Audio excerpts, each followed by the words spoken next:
Olá, amigos e amigas da doutrina espírita e da nossa querida cabaninha.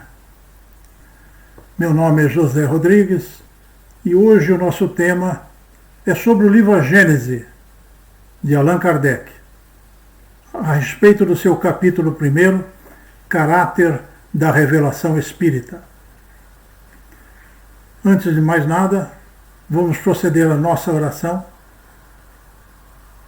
pedindo aos mensageiros divinos que nos orientem e nos inspirem a todos para falar e para ouvir e para cumprir a divulgação da doutrina espírita, enfocando os seus aspectos principais para a melhoria de nós todos e a melhoria da humanidade.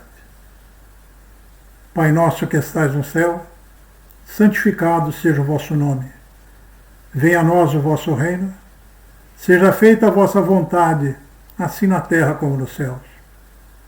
O pão nosso de cada dia dai-nos hoje. Perdoa as nossas dívidas, assim como perdoamos os nossos devedores.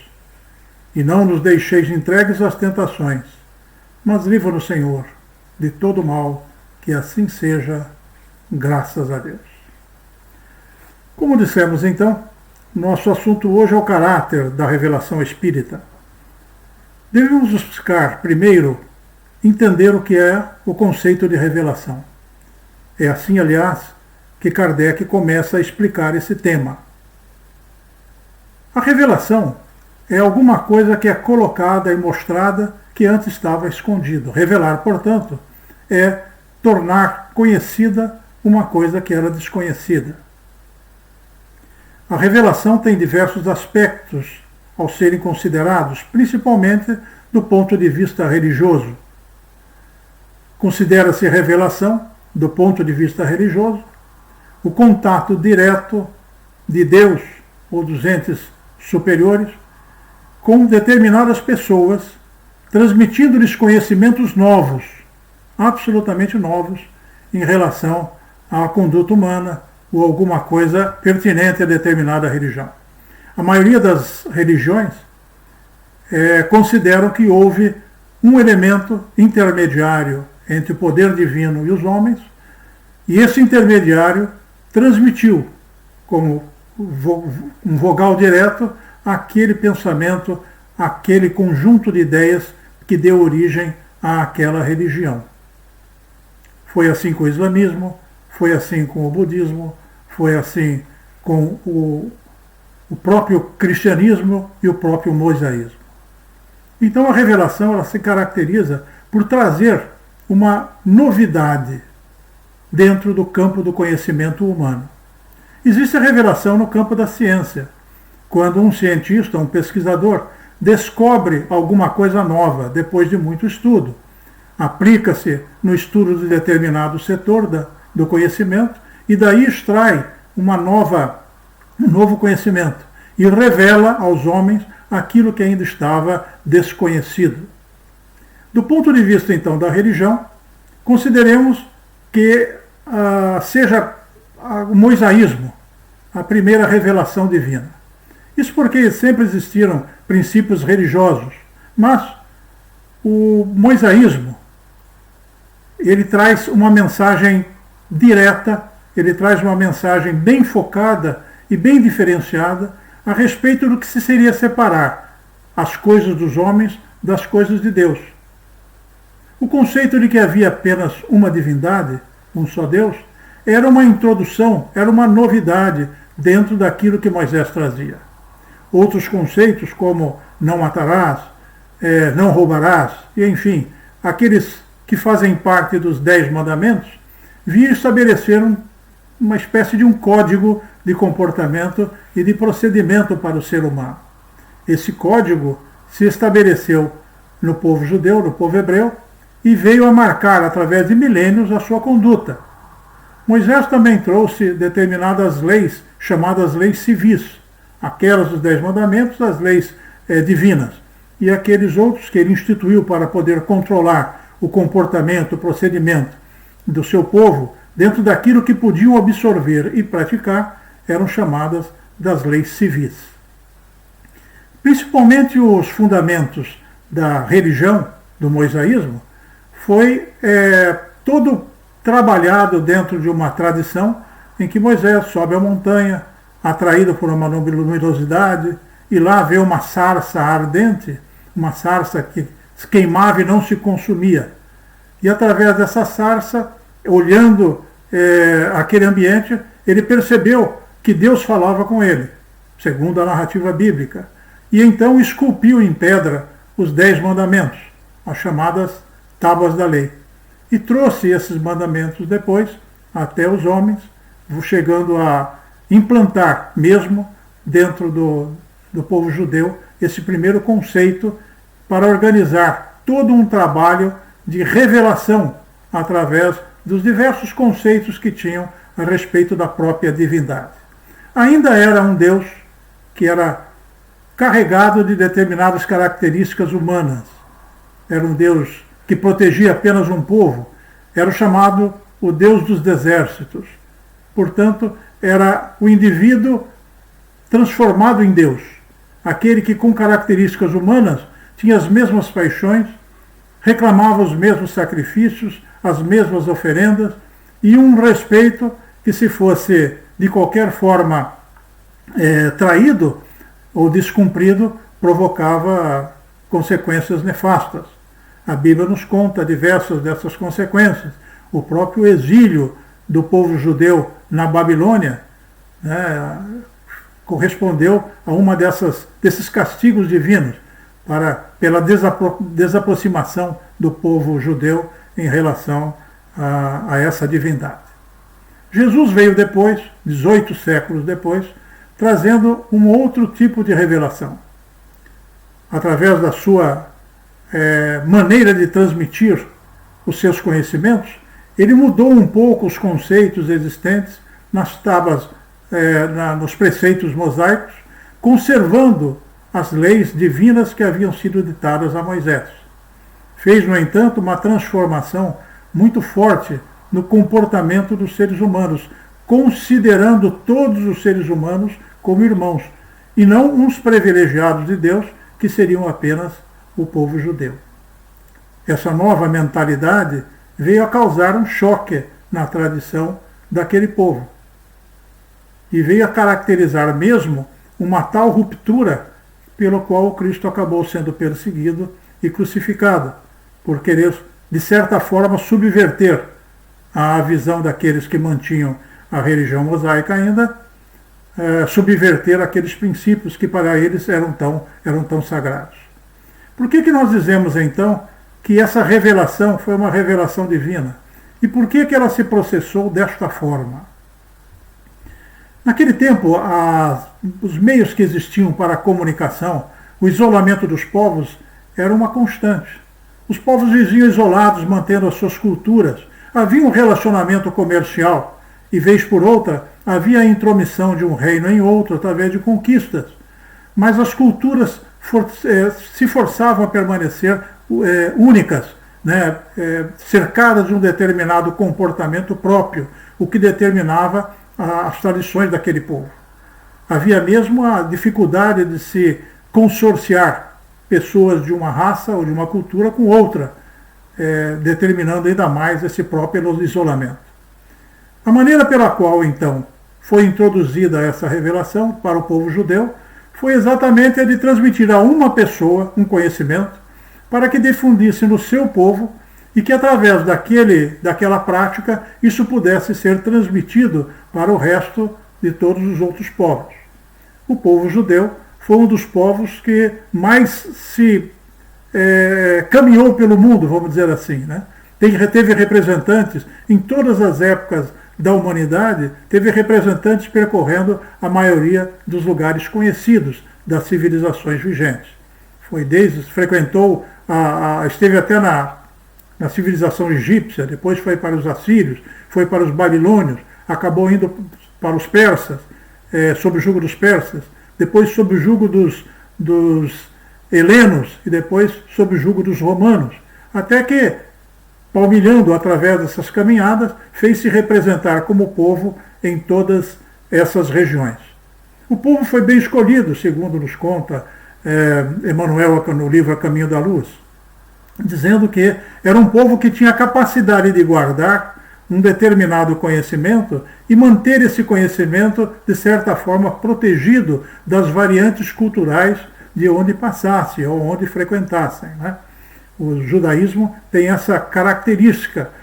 Houve algumas mudanças em que se apresentaram por novas revelações e novas orientações religiosas, mas o fundamento principal ainda é o que eles chamam da Torá, que são os livros primeiros da Bíblia, né? E que eles seguem há quase 4.000 anos, eles seguem esses livros aí. Então a característica do povo determinou que tipo de revelação era possível naquela época. Não se conseguiria fazer uma manifestação global no mundo e esperar que alguém viesse e compilasse esses estudos e viesse analisar essas teorias trazidas dessa forma. O conhecimento científico também era muito rudimentar. Existia muito misticismo ligado ao que se poderia chamar de ciência. Não havia muita pesquisa em relação a quase coisa nenhuma. A astronomia havia se desenvolvido pelos mecanismos de observação simples, e cada povo, dentro da sua metodologia, estabelecia as teorias que compunham a sua própria astronomia. Ao longo do tempo, a química, a física foi sendo explorada e foi sendo pesquisada, mas nunca de uma forma tão ampla, numa forma tão vasta, que permitisse que em função dessa ciência, fosse trazido um determinado conhecimento da pátria espiritual ou do mundo dos espíritos. Então a revelação divina através de Moisés e através de Jesus, ela ocorreu dentro dos parâmetros possíveis. O Cristo fez a sua prédica, trouxe os seus ensinamentos, e os seus seguidores é que se espalharam pelo mundo, levando a sua mensagem e levando o seu exemplo de abnegação, de amor, cumprindo e pregando as virtudes simples, vamos dizer assim, mais necessárias para a evolução nessa fase da humanidade. Então é o perdão, o amor, a caridade, a fraternidade, enfim, essas virtudes que nós vemos o Cristo expressar tão bem através dos seus atos, das suas pregações, através das suas parábolas. O caráter da revelação espírita, ele se movimenta para um outro setor, para uma outra metodologia. Sabemos que existia a necessidade de trazer novos conceitos para o mundo. Um mundo que estava atravessando um período de mudança, um período de transformação do pensamento.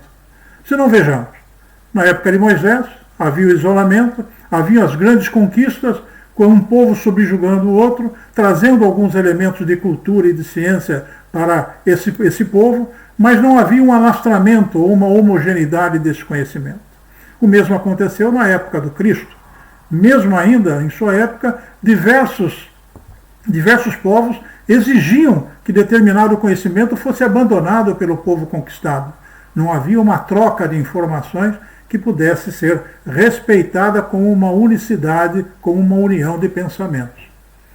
Já no mundo posterior, na época posterior, na Idade Média, onde se concentraram determinados mecanismos religiosos que acabaram abafando o desenvolvimento de determinadas ciências, mas que trouxe também o pensamento de valiosos filósofos, são os chamados os pais da Igreja, que procuraram desenvolver a teoria cristã, principalmente a teoria de Jesus Cristo, para poder torná-la mais praticável pelos seus seguidores, de onde surgiu depois, então, o catolicismo. O catolicismo, como religião predominante durante esse tempo todo da Idade Média, ele acabou estabelecendo uma capa protetora sobre esses conhecimentos, estabelecendo aquilo que seria chamado de dogma, alguma coisa que era dito, que era confirmado, mas que não confirmado através dessas palavras, mas que não era alguma coisa que pudesse ser discutida.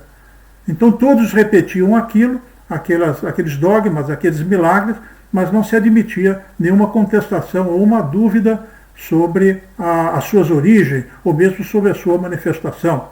Então temos aí, por exemplo, os milagres de Jesus, a ressurreição, a ascensão de Nossa Senhora, que que são esses fenômenos que se tornaram dogmas. Não se podia discutir, não se podia analisar mais profundamente, porque seria ofender a fé religiosa daquele tempo. Dentro desse ambiente, seria muito difícil trazer-se novas ideias e novas teorias. Se os preceitos de Moisés, implantados dentro do povo judeu, foram de uma determinada facilidade de aceitação, uma vez que Moisés era reconhecido como um grande patriarca que havia libertado o povo judeu do jugo egípcio, Jesus trouxe depois essa outra verdade pelos seus exemplos, fazendo com que, através dos seus emissários reencarnados, essas teorias todas pudessem se alastrar pelo mundo, tornando-se mesmo, durante um certo tempo, a partir de uma certa época, como uma religião oficial de Estado, transformada então em catolicismo.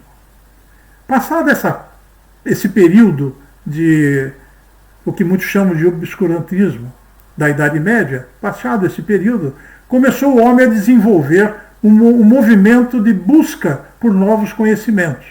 Quebrou-se aquela estrutura, aquela hegemonia da religião e começou a se buscar a ciência através das necessidades que a própria vida humana estava reclamando. O ser humano, através das suas necessidades, buscava outros meios de curar doenças, outros meios de utilizar melhor determinadas leis básicas da natureza para a construção, para a modificação da própria natureza, para edificações, para a construção de máquinas e assim por diante. E um primeiro pensamento, pós-Idade Média, foi exatamente aquele de negar qualquer princípio da religião. Então, houve uma anulação do pensamento religioso, porque, por tradição, a religião não permitia essa expansão científica no sentido ou na direção daquilo que pudesse questioná-la ou negá-la. É por isso que os primeiros filósofos e cientistas dessa época tendiam muito para o materialismo, porque não conseguiam associar a verdade científica àquela verdade religiosa dominante.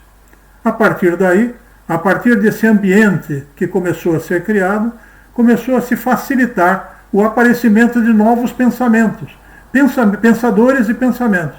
Esses pensadores já habitavam lugares onde havia uma emancipação religiosa maior, o que permitia a eles explorarem melhor aquele campo que eles chamavam, o que ele viria a constituir-se uma ciência nova, uma ciência melhor aplicada, melhor empregada. Isso possibilitou, através de 3 ou 4 séculos, desde o século XVI até o século XIX, que se houvesse uma projeção na compreensão humana e na abertura da mentalidade humana para a aceitação de novas ideias. Vocês imaginem um Kardec aparecendo durante a Idade Média. Teria o mesmo destino que tiveram tantos daqueles mártires que ousaram se contrapor à ideia hegemônica, à ideia dominante. Mas, num clima de abertura do pensamento, num clima de, como foi chamado, de iluminismo da França, onde floresceram novos pensadores, onde floresceu depois ainda as artes, melhorando a capacidade de enxergar o mundo sob outros olhos, não apenas daquele excessivo sofrimento, aquelas imagens todas sempre através da cruz, através do tormento, através do flagelo, mas alguma coisa mais suave que pudesse trazer ao ser humano a esperança de coisas melhores. Foi aí que nós tivemos, no 400, na Itália, etc., o Renascimento, trazendo, através de missionários no campo das artes, uma pleiade de espíritos que inovaram as noções e os sentidos da própria arte. Porque a arte chama a atenção do ser humano para o belo, seja da música, seja da escultura, seja a pintura, seja, enfim, qualquer das expressões da arte, sendo melhoradas, conseguiram permitir que, a par dela, viessem também se aproximando a ciência. E com isso, todo um conjunto de alterações culturais começaram a se apresentar. E aí, isso trouxe a possibilidade da implantação de um pensamento totalmente novo. Novo, não porque não existissem os fenômenos anteriormente, mas novo porque a explicação para esses fenômenos passava a ser melhor compreendida, ou podia ser melhor assimilada. Quando Kardec surgiu, quando Kardec aparece estudando o fenômeno espírita, ele estudou o fenômeno espírita não porque ele estivesse trazendo alguma coisa nova. E aí a mudança do caráter da revelação espírita em relação à revelação de Moisés e à revelação de Jesus. Agora, a comunicação entre os povos, a diversidade que já havia ocorrido entre a disseminação dos povos, dos franceses, dos ingleses, etc., inclusive para o Novo Mundo, né? O reconhecimento daquilo que prevalecia como ciência, agora sem o aspecto místico, sem o aspecto mitológico, mas aquela coisa de experimentar, observar e comprovar, ou pelo menos estabelecer uma tese, estabelecer uma teoria a respeito daquilo que se observa. E aquilo que se observava podia ser novamente observado por outro que refizesse o mesmo fenômeno e aí poder tirar as mesmas conclusões. O método experimental, portanto, né? Observo, verifico, comprovo ou não determinada hipótese e transformo isso em teoria. E é esse o método científico. Quando Kardec surge, então, a metodologia para que a sua revelação pudesse acontecer teria que ser alterada. E isso por determinação divina. Já não era mais um indivíduo centralizando e irradiando determinados conhecimentos. Os espíritos se manifestavam em todos os lugares do mundo. Traziam a sua mensagem em todos os lugares do mundo. Nós vimos que o espiritismo é tido como as primeiras manifestações que provocaram essas consequências, esses estudos, lá em Hydesville. O fenômeno conhecido como das Irmãs Fox. Quem se lembra disso sabe que lá em Hydesville começaram a haver batidas, que os ingleses chamam de raps. E esses raps, que eram as batidas, surgiam, apareciam na casa, nas paredes, etc., e foram notadas nessa época aí pela família Fox. O pai, então, ligado à parte protestante, né, ele buscou o entendimento disso, perguntando para os pastores, etc., e determinadas autoridades verificaram e comprovaram que os fenômenos aconteciam e que não tinham uma origem baseada na ação física de qualquer dos presentes. Isso chamou a atenção de muita gente, e como existia essa busca pelo conhecimento científico, esses cientistas se incomodaram, ou melhor, se verificaram esses fenômenos e buscaram explicar. Não foi apenas Kardec que iniciou esse movimento. O movimento aconteceu para e passo com o trabalho de Kardec. Mas se esses fenômenos que aconteceram nos Estados Unidos e que invadiram a Europa na primeira metade do século XIX, eles se caracterizavam por uma avalanche de fenômenos mediúnicos, a ponto de se tornarem espetáculos públicos. Isso programado pelo plano espiritual para chamar a atenção da ciência na pesquisa daqueles fenômenos. E muitos foram os cientistas, e a literatura espírita os revela aí a uma quantidade considerável, que fizeram os estudos desses fenômenos sem qualquer viés religioso. Fizeram estudo dos fenômenos, da materialização, do transporte, daquelas pancadinhas, né, dos raps, enfim, daquela pleia de fenômenos, né, das mesinhas girantes. A mesinha saía voando no ar, as cadeiras também, o som produzido, de repente uma harmonia, uma melodia, né, as pessoas ouviam coisas, enfim. Isso foi pesquisado por diversos cientistas de diversos países, russos, alemães, italianos, franceses, americanos, ingleses, espanhóis, enfim, diversos desses cientistas que trabalharam para explicar esses fenômenos. Por essa época, esses fenômenos também acabaram intrigando a Kardec. E na observação dos fenômenos, na busca de entendê-los cientificamente, por quê, ele descobriu que existia uma inteligência a provocá-los. Outros também já haviam percebido isso. Mas Kardec se dispôs a colecionar esse conhecimento todo e tentar abstrair desses fenômenos e dessas manifestações um corpo de conhecimento, que ele não sabia que era uma religião ainda, ou que viria a ser uma religião. Ele se entusiasmou pelas consequências dos fenômenos e se maravilhou com aquilo que esses fenômenos representavam em termos de novas explicações e novos conhecimentos. Então, o caráter da doutrina espírita para essa origem, para esse surgimento, foi diverso daquele do mosaísmo ou do cristianismo, porque agora havia meios, havia condições para que isso fosse feito. E sendo feito dessa forma, não dependeria apenas do conhecimento de um homem ou da sua pretensa iluminação, partindo dele um pensamento a enfrentar as coisas do mundo. Não. Todos os fenômenos ocorrendo em todas as partes do mundo trariam elementos para a confirmação. Pelo princípio da universalidade, trariam a confirmação de que aqueles princípios, aquelas teorias, aqueles conhecimentos que estavam sendo revelados eram concordes e, portanto, poderiam compor uma determinada teoria. Esse trabalho de Kardec, então, foi um trabalho primoroso, precioso na sua essência, porque ele, tendo a sua mentalidade científica, isto é, de pesquisador, conseguiu ultrapassar os limites da própria ciência, porque a ciência bloqueava determinados estudos quando eles atingiam determinadas áreas que eram metafísicas, que eram transcendentes. Muitos cientistas foram perseguidos porque, tendo comprovado a natureza do fenômeno espiritual e mediúnico, foram perseguidos por suas teorias e por suas consequências. Muitos deles tiveram perderam seus cargos, foram perseguidos pelas próprias academias a quem dirigiam e às vezes percebiam.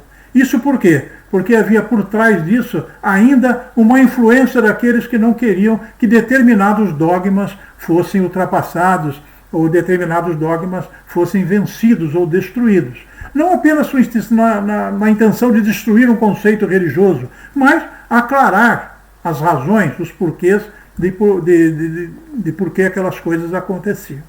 Então, quando Kardec inicia o seu trabalho, ele parte de um método científico. Ele observa o fenômeno, observa como está ocorrendo, aceita o fenômeno da mediunidade e da revelação espírita e compara aquilo que está sendo trazido por esse fenômeno que ele passou a considerar como um fenômeno de origem ou provocado por entidades inteligentes, ele compara com tudo aquilo que estava trazendo, que estava acontecendo no resto do mundo. Quando ele faz isso, ele começa a perceber que o que era dito em uma certa parte do mundo era repetido em outra parte do mundo. E ele, através da possibilidade de recolher essas informações, diz ele que através de mais de 800 médiums recebeu mensagens das mais variadas partes do mundo. Inclusive comunicações, como ele cita na Revista Espírita do próprio Brasil. Esse conjunto de informações e a maneira como como Kardec trabalhou esses fenômenos, é que compõe o caráter da revelação espírita. Qual é o caráter? A busca da verdade. Então, isenta de qualquer limitação de qualquer natureza. Apenas a seriedade na busca da verdade e na busca da pesquisa. O método da observação, portanto, o mesmo método científico a que ele estava acostumado, isto é, não é que se procurar alguma coisa além do que se pode conhecer, mas entender o que se conhece, entender o que se ocorre através de uma teoria formulada, mantida, proposta por essa observação e por aquilo que os espíritos estavam dizendo. Quando Kardec inicia o seu serviço, seu trabalho, ele começa então a pensar essas ideias e dá luz ao Livro dos Espíritos, que fecha o que se chama a parte filosófica da doutrina espírita. E por que filosófica? Porque ela tenta construir um arcabouço lógico para o entendimento de determinadas coisas. Algumas coisas que não poderiam ser, evidentemente, confirmadas através da pesquisa, da observação direta, entendida como o método científico da época, por exemplo, a natureza de Deus, se procurava manter e estabelecer dentro de uma lógica na razão do que os espíritos debatiam esse assunto de Deus. a sua presença, a sua manifestação, as provas da sua existência pelas suas obras e toda aquela teoria que nós espíritas conhecemos. Então, em função disso, podemos entender que o caráter da doutrina espírita, da sua revelação, é exatamente esse: aproveitar o momento de abertura, de lucidez, de iluminação do ser humano para aquela época e fazer a busca da verdade.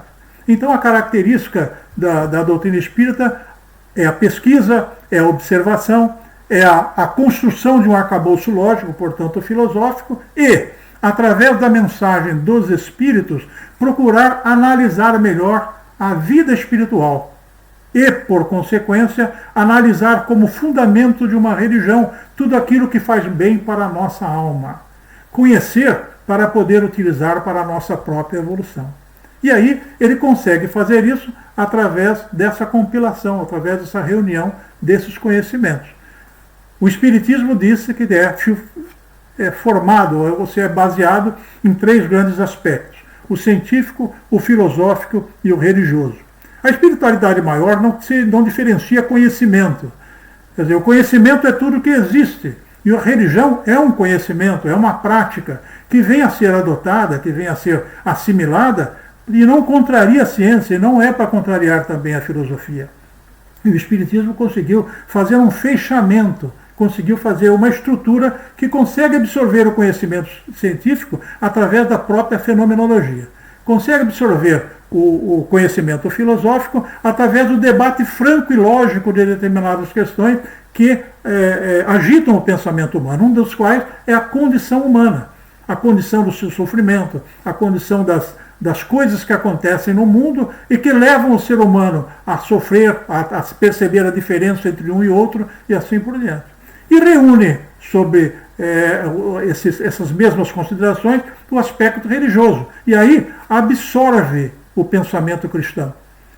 Entende o Cristo e as suas revelações, as suas ideias, aquilo que nos deixou, sob um novo prisma, onde consegue encaixar, consegue aproveitar o conceito da reencarnação, da imortalidade da alma, da possibilidade de comunicação entre o plano visível e o plano invisível, da possibilidade de atuação do ser humano através das suas potencialidades sobre os objetos, sobre as coisas, enfim, a transformação do ser humano por esse aspecto moral e ético que foi trazido por Jesus Cristo.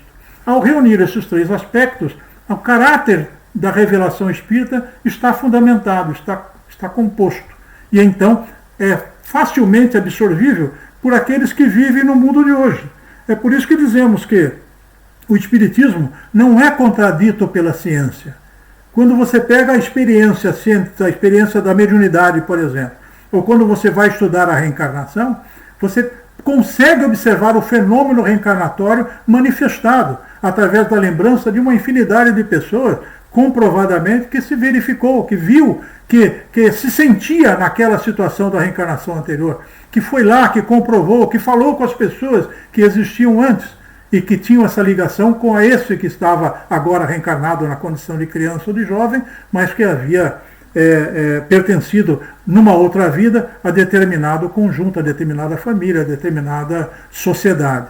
Então, essa aliança entre ciência, filosofia e religião, a universalidade do conhecimento, isto é, não é exclusivo de uma pessoa, não é Kardec, não é um pensamento do Kardec. Ele compilou, ele trouxe a verdade que ele percebeu, organizou e trouxe como base para estudos posteriores, que nós podemos realizar até hoje, iremos realizar e cada vez mais evolui.